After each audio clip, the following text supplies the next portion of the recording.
This is Glow in the Dark Radio.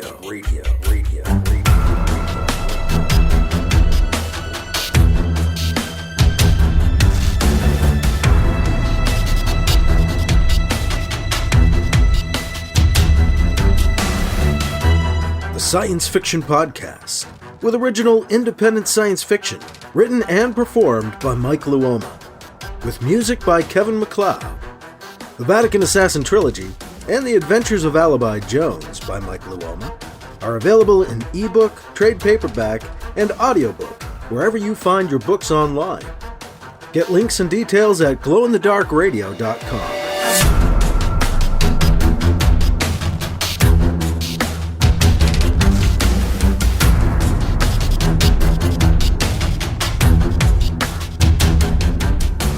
This is the Science Fiction Podcast, Glow in the Dark Radio. I'm your host, your writer and reader, Mike Luoma. I have Chapter 22 of Vatican Ambassador, the final chapter of Vatican Ambassador on this week's episode of Glow in the Dark Radio. We will begin Vatican Abdicator next week on our next episode. BC is about to get rescued from his cell. He's being held prisoner on Mars by the Universal Islamic Nation, UIN, after trying to sneak into the UIN facilities to meet with their leader, Al-Salid, as BC and Al-Salid had planned. But it did not go as hoped. Al-Salid didn't seem like the same person who'd agreed to meet with BC. BC wonders what the Eldred did to Al-Salid. BC has also been coming under mental attack, and that might be from one of the ancient enemy, thought out accidentally by the Eldred after a millennia in suspended sleep. We'll catch up with BC in a cell on Mars as we get into Chapter 22 of Vatican Ambassador, coming up on Glow in the Dark Radio. So yeah, the final chapter of Vatican Ambassador kind of crept up on me. I didn't realize it till I looked. I was like, wait, this is the last chapter? But in all fairness, the first chapter of Vatican Abdicator kind of picks right up. There's not really that much of a gap, so it's not like the story changes all that much, you know? But we haven't done Vatican Abdicator on the podcast for about 5 years. I looked it up, it last ran in 2019. So just under 5 years ago. And before that, it hadn't been on since 2011, 13 years ago. So I figure, let's keep going. Let's go through the trilogy and finish it off with Vatican Abdicator. The story just keeps on going. I mean, it's been about 190 episodes, so yeah, I figure it's okay to bring you an encore presentation. I don't really have any book news, although I do want to thank my patrons for helping to support this podcast and keep things going. Right now, patrons are getting a free audiobook. They're getting the chapters of my nonfiction audiobook, the Ancient Stone Mysteries of New England audiobook, as I produce it. I'm giving the $5 and $10 patrons of Glow in the Dark Radio a chance to listen to that ebook for free as well, because I have a newsletter, an Ancient Stone Mysteries of New England newsletter, and the people that are getting the chapters of the audiobook over there are the ones that are subscribed for $5. So I figured $5 and up on Patreon, kind of equivalent. So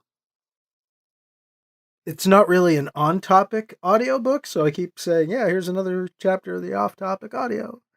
But patrons are getting that because I just want to give my patrons something for supporting this podcast and help me keep it going all these years. Thank you. We'll get into the final chapter of Vatican Ambassador next on Glow in the Dark Radio. 50 years ago, Mira, humankind's last hope to find new resources, departed the solar system. 7 years into her mission, she disappeared. She has returned. SNR Black, a Sol Federation Marine Corps vessel, is sent to retrieve her from certain destruction in the Kuiper Belt beyond Pluto. What they find will change humankind forever.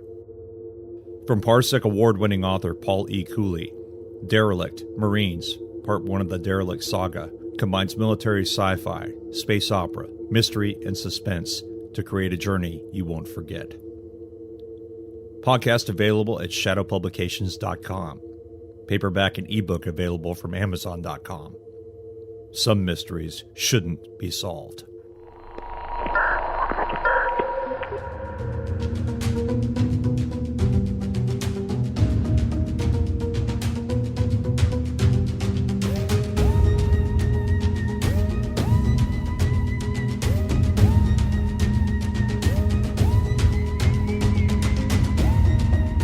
Now here's Chapter 22 of Vatican Ambassador on Glow-in-the-Dark Radio. A voice calls to BC in his dream. Or is it a dream? BC! BC! A whispered voice calls his name. BC! He stirs, begins to wake up, and tries to sit up. BC! A little louder this time. What? Where are you? BC asks. I recognize that voice. Who is it? Over here, the voice says in a hoarse whisper, coming from over by the cell door. BC gets up and goes over to the door. The door of the holding cell is solid gray. There's no way to see outside. Down here, BC. BC hears the voice call from the foot of the door. He bends over and kneels down at the base of the door. A small metal slot is cut out of the door's base so that food trays can slide through. BC looks through the slot and sees two big brown eyes and a dark face. I know those eyes, but there's no way. BC, you sorry fuck. It's me, Faiza, she whispers as loud as she can. Faiza? Here? How in hell? Faiza, BC answers. No time for questions, BC. I'm getting you out of here. There's a loud click and the door opens. Come on, she says, waving him out of the cell. This can't be real. I must still be asleep, dreaming in the cell. Will you come on? Faiza says, still whispering but urgent. I'm not supposed to be here. Let's move it. She heads back down the row of cells towards the exit. BC follows her out of the cell rows, and then out past 4 guards slumped over chairs in an outer office. Faiza puts an electronic key back in the hand of one of the slumped over guards. Gas, she tells him, answering his unasked question. They never knew what hit them. I scrambled the secure cams just before I hit them with it. With any luck, it'll look as if you just walked out of the cell on your own and disappeared. She looks around the office, picks up a bundle of cloth from the floor. We've got about 15 minutes. Here, put that on. She hands him the bundle. BC is still trying to digest the situation. He takes the bundle from her, staring at her in a semi-daze. Faiza? How the fuck did she get here? Not dead. Not whoring on Wentworth Station. Not her usual clothing style either. Faiza is wearing a traditional burqa, covering her from head to toe. All BC can see are her eyes. BC, wake up! Put that thing on, quick! The bundle she handed BC is a burqa like her own. BC throws it on over his tech suit. He looks out the eye slit at Faiza. You're beautiful, she jokes. I'm getting you out of here through the women's section. Follow me. And try to act a little feminine. How, in this thing? BC protests. I don't know, she says. Slouch a little. Come on, hurry up. BC doesn't move. What? She asks him. Is that really you under there, Faiza? She sighs. She lifts off the top of the burqa's veil so BC can see her face. She's darker than BC has ever seen her, and her hair is dyed deep ebony black. Aside from some cosmetic changes so I can blend in better, it's all me, she says. She pulls the veil back on over her head. Satisfied? It's her, all right. Faiza, how... He starts, but she stops him with a wave of her arm. Not now, BC. I don't have the time to explain. Neither do you. We don't have time. The security surveillance cams will only be scrambled for another minute or so. She sets off down the hallway, and BC scrambles to follow behind her. The eye slit of his burqa keeps slipping up on him, blinding him. BC ends up piling into Faiza as she comes to a stop. What are you doing? She asks as she disentangles from him. I can't see, BC protests. The slit's too high or something. She takes his hand and pulls him along. Just hold on to my hand. I'll lead. She pulls him along down the corridor. BC can't see a thing. He tries to keep his balance, tries not to trip or lunge into anything as he careens along behind Faiza. "In here," he hears her say, and she yanks him sideways through a doorway. They stop short. A man with a gruff voice asks Faiza a question in Arabic. Faiza answers him back in Arabic. She elbows BC and whispers, "Pow." BC nods his head, and then nearly falls to the floor as Faiza yanks him down lower. "Lower," she whispers. BC tries to comply. Faiza and the man continue their exchange in Arabic. Faiza's tone of voice is all deprecation and sweetness. The man's gruff voice sounds angry, accusatory. "Hope we're not in trouble." BC can't understand. He stays down, huddling in his darkness until Faiza grabs hold of his arm and raises him up with a yank. "Come on," she tells him. "We're almost there." She talks as she pulls him along. "That was one of Al-Salid's advisors. He wanted to see you, have a good look at you. I had to tell him you were on the fucking rag, unclean, just so he'd leave us alone," Faiza tells BC. "In his twisted mind, that makes you unclean. He didn't need to see you after I told him that." "Great," BC says. "Just great." Faiza laughs. "Hey, you don't have to act like it really is your time of the month." "Okay, quiet now." BC hears women's voices as they round another corner. The floor beneath his feet changes from hard plastic to soft carpeting. Faiza stops him and leans in to whisper to him. "Okay, we've just entered the women's section. No men are allowed in here. We usually take off our veils in here, but we can't have you do that now, can we?" she asks rhetorically. "We'll need to move through quickly, as if on an errand, so that we can stay veiled and try to avoid questions. Hold on to my hand and try not to trip. Let's go." She pulls him along quickly behind her as they cruise through the women's section. He hears a few grumbles as they pass through, mostly from women trying to avoid getting trampled by the two of them. BC hears Faiza toss off what sound like quick pleasantries in Arabic as they fly through the section. "I wonder what these women would think if they knew the Pope was passing through here in disguise. Man, I cannot see anything. This kind of sucks." They reach what BC assumes to be another set of pressure doors. Faiza opens them and pulls BC through. The doors close behind him.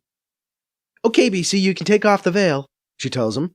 BC lifts the top of the burqa up and off his head. He looks around. They're in a storage area filled with old maintenance robots. "That was a close call back there. One of Al-Salid's top men," Faiza tells him. "That's why you had to bow lower. You did okay, though, BC," she says. "You did okay." "Thanks, I guess," BC says to her. He listens for a second. "I don't hear any alarms yet. Guess we are okay." "Those prison cell guards won't sound the alarm right away. Not until they have some explanation for how they fell asleep and you disappeared. They'll even send out their own search teams first before they tell the proper authorities. They don't want to be responsible for your escape, so they'll try to recapture you themselves first. It's a whole stupid fucking honor thing. They don't want to lose face," she explains. She laughs. "The best part? None of those guards can come into the women's area without authorization. So this is the one place they can't look for you." Faiza takes her veil off. BC can't help but stare at her newly dark complexion and hair. Faiza notices and smiles. "Like what you see?" she teases him. "Ooh, I'm getting ogled by the fucking Pope," she laughs. "More like I can't believe what I see," BC admits. "Yeah, the dye jobs were really good, first rate. Better than what I could do for myself the last time. I have to look the part," she pauses, remembering that BC once doubted her story about hiding out on Mars. "I was here before, too," she insists. "Now do you fucking believe me, you shit?" she asks, pouting at him. "What are you doing here?" he asks. "Saving your sorry ass," she says. "How?" "Wentworth needed someone here deep undercover. He pressed me into service. Made me an offer I couldn't refuse," she says, her eyes growing distant. Her attention snaps back to BC. "Good thing for you I was here." "You're working for Wentworth," he asks her, still not sure what to believe.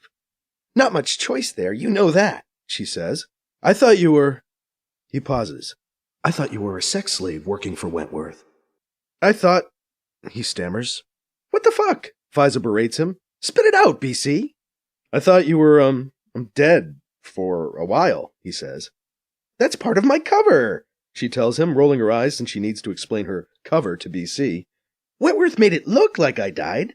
That made me an untraceable agent. But come on, he did tell you I was still alive, didn't he? He said he did." "Sure, he did, in a way," BC admits. "But I didn't necessarily believe him. Plus, he also said you were working all drugged up as a sex slave on his station." "Ha," she says. "Well, that was the alternative he offered me. Motherfucker. Made it hard to refuse, you know? Guess he wanted me so deep undercover he even hid me from you." She laughs. But when he heard you were coming here, he got in touch and asked me to keep an eye on you. Good thing I did, huh? Al-Salid, he wasn't himself, BC says. It was like he didn't remember talking with me at all. There's talk of this already in the women's quarters, Faiza tells him. Al-Salid left last week on a mysterious trip. Not long after he returned, a new advisor suddenly just appeared at his side with no explanation. But now this new advisor has Al-Salid's ear, and some say his mind, too. Man, these people are fucking superstitious, BC. You should hear them talk. But you never learned Arabic, did ya? Guess I've got that one up on you. BC is preoccupied, thinking, how am I going to hide out until my ship comes back? As a woman?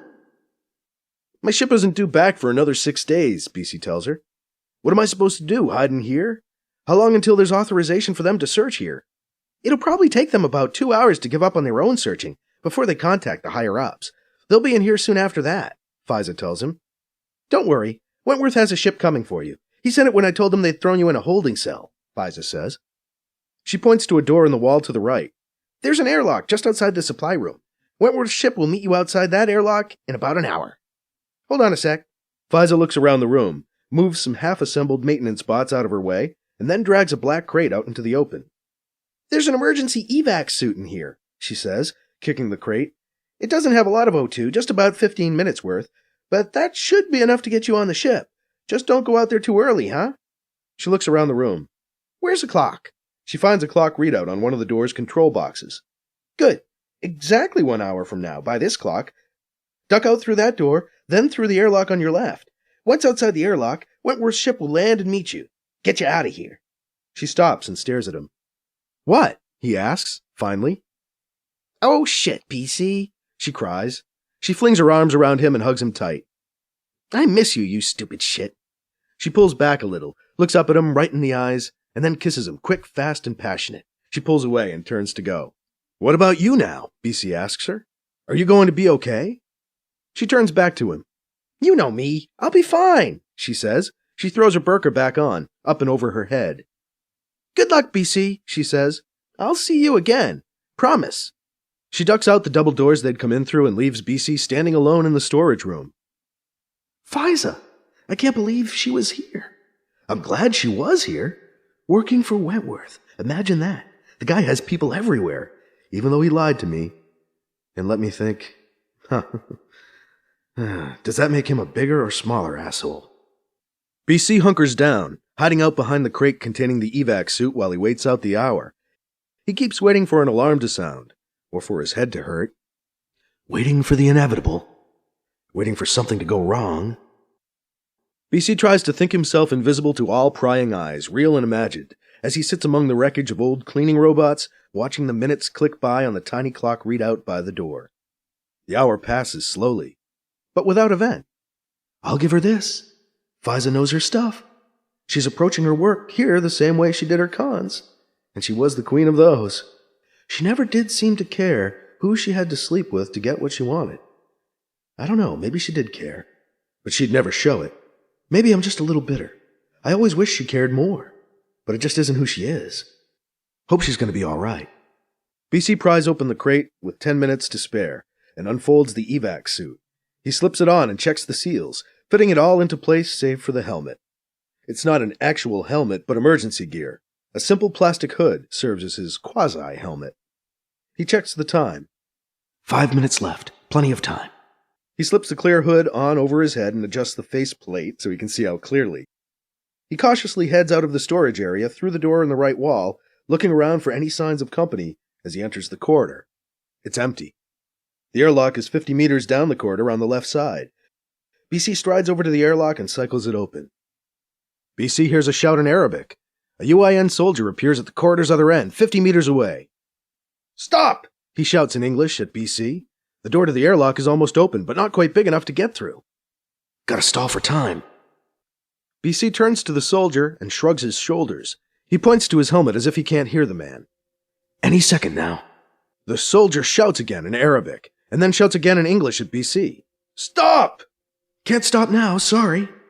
BC slides through the airlock's opening door. He punches the controls inside the airlock, and the door stops and begins to close. The air begins to purge from the lock. Pashang! BC hears a bullet ricochet off the atmosphere door as it closes.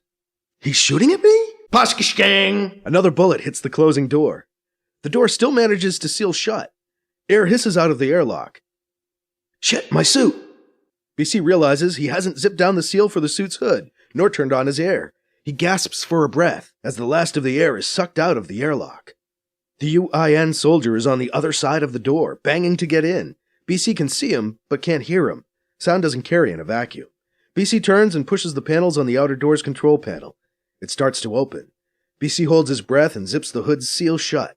He lets his breath out, but there's still no air to breathe in. The outer door of the airlock opens full onto the surface of Mars, and BC stumbles out onto the dusty Martian sand.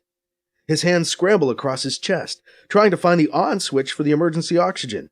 Black dots begin swimming across his sight, making it hard to see. Is this how I go? Grabbing at my chest for the on switch for my air while I die of suffocation on the surface of Mars, 2 meters away from an airlock? Click. Sssss. Nope. Not this time. BC sucks in the oxygen as it pours into the suit. He's suddenly lightheaded, almost punchy, as the pure oxygen floods his thirsty lungs. He sees bright lights swimming in the air in front of him. Am I hallucinating? Or is that my ride? Flashes disturb the dusty, dim Martian sky over BC's head. Bright flashes of blue, amber, and red light up the dust clouds and descend from the heavens to land about 80 meters away from BC. Cool, it is my ride. Have to get on board before my buddy back there gets into a suit and out of that airlock. He jogs over the dusty sand towards the lights in his evac suit. It's hard to make out details, but BC has no doubt it's his ship. Wentworth, good as his word. Actually, come to think of it, his word ain't really that good. He could have left me to die out here. Well, it's a gift horse. I ain't gonna look it in the mouth. I'm gonna ride it out of here. A ramp lowers from the bottom of the hovering UTZ ship as BC approaches. As soon as BC climbs up onto the ramp, it begins closing up into the ship.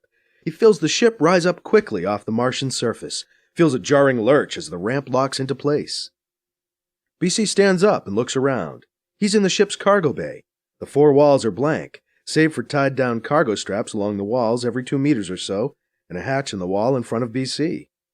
The cargo bay doesn't appear to be pressurized. Never assume that a space is pressurized, right? He tries the hatch. It opens on an airlock.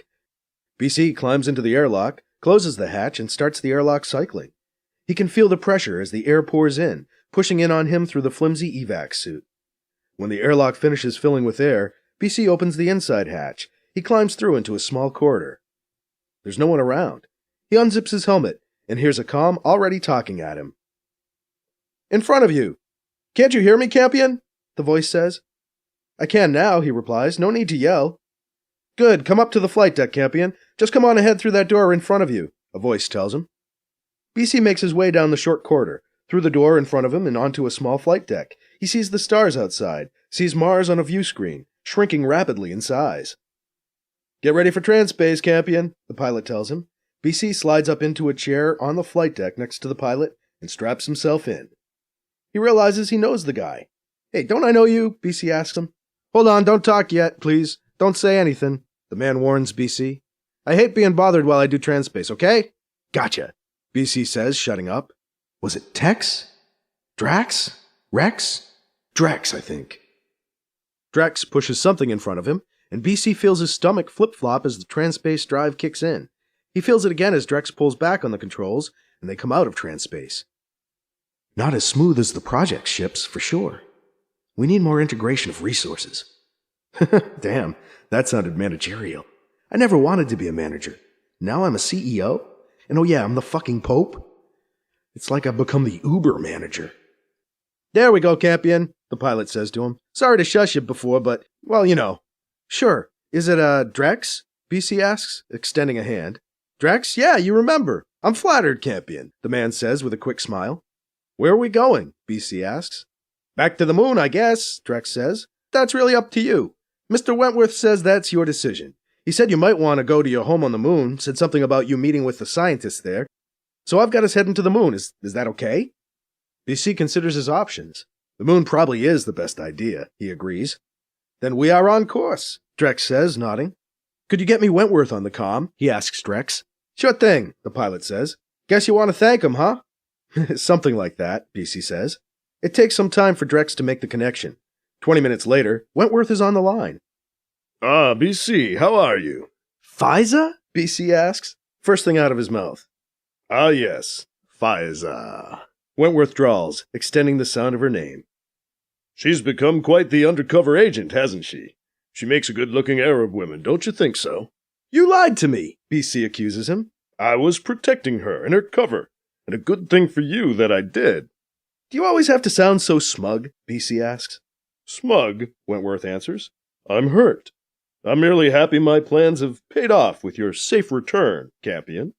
That was a foolish mission you just failed on. I thought it was necessary. Al-Salid and I had arranged a secret meeting. We didn't want it blown out of proportion. Had he been himself, this mission would have gone fine. But Al-Salid isn't himself, BC explains. You know, you really made me hate you, Wentworth. When I thought you drugged her and made her... BC shakes his head. Spare me your grudging respect, Campion. You can be sure I would have had it done to her had she not accepted the Mars mission. I'm not a nice man, Campion. I've done that and worse to other women and men. Your hate is safe with me, he laughs. It's just business, Campion. It's not personal. But men like you never learn that, do you? God, I hope I don't, BC says. That excuses everything for him, doesn't it? How long has she been there on Mars? Almost a year, Wentworth tells him. Ever since she proved more useful than I thought she could be. More useful? BC asks him. Her knowledge of Arabic, Wentworth explains. her past experience on Mars. BC nods. So, you know of that as well, Wentworth says. Then you can see why I decided to send her back there. And again, it was lucky for you that I did. He presses his point. What went on down there? What went wrong? I don't know, for sure, BC tells him. I had proposed this kind of covert meeting between us to Al-Salid when we last spoke, before I went out to visit the aliens, the Eldred. But when I showed up, he wasn't himself. I'm not absolutely positive, but I think I know why that is. I can't discuss it now, not even on a secure line. There's more I need to tell you. More to talk about, just not now. Campion, I've told you before, you can... BC cuts him off. Not this time, Wentworth. We're dealing with those who can bust through any security you think you have, he tells him.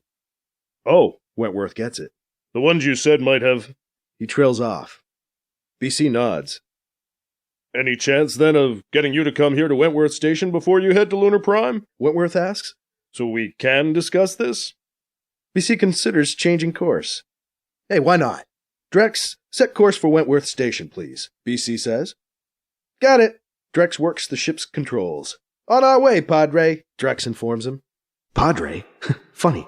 That reminds me of the pilot who took me to Fortune Station, Mr. Longeau, I think it was. Poor guy. Adrian Longeau. That was it. So we'll see you here soon, then, Wentworth asks. Soon enough. How big is this thing? Who are these aliens, these Eldred? Wentworth asks BC. Big, BC says. And I'll tell you more about them when I get there. But if I'm right, a 1,000,000-year-old intergalactic war is about to flare up right here in our backyard. And there might not be anything we can do to stop it.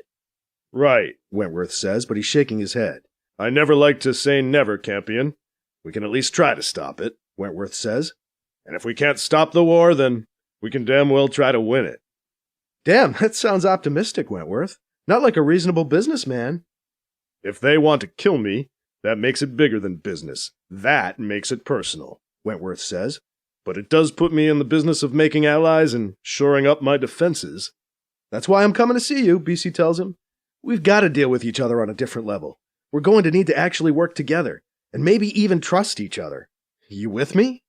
BC hears Wentworth sigh over the comm. We have a lot of work to do. Yeah, we do, Well, Wentworth says. guess I'm with you.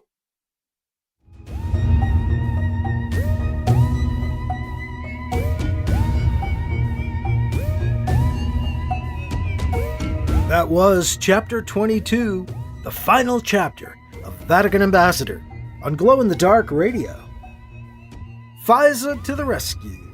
How about that? And Drex too.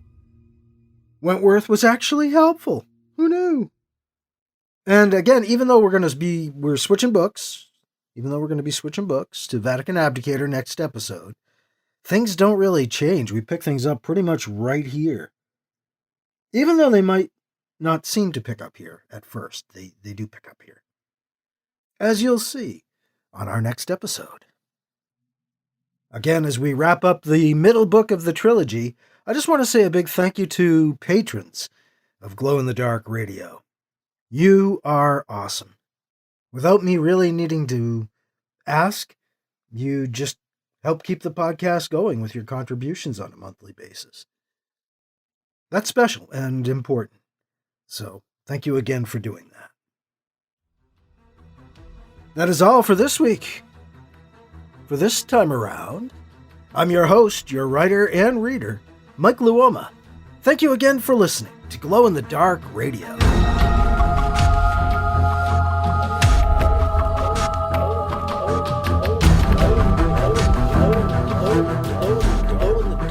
Glow in the Dark Radio.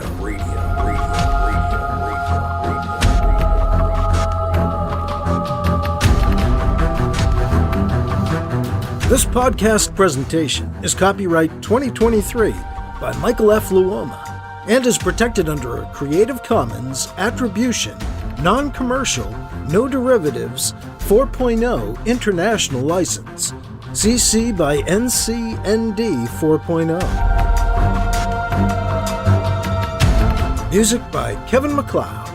You can find his work at Incompetech.com.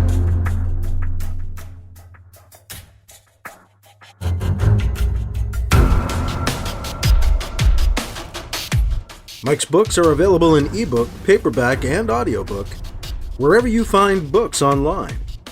Get links and more details at glowinthedarkradio.com and mikeluoma.com. This has been a presentation of Glow in the Dark Radio.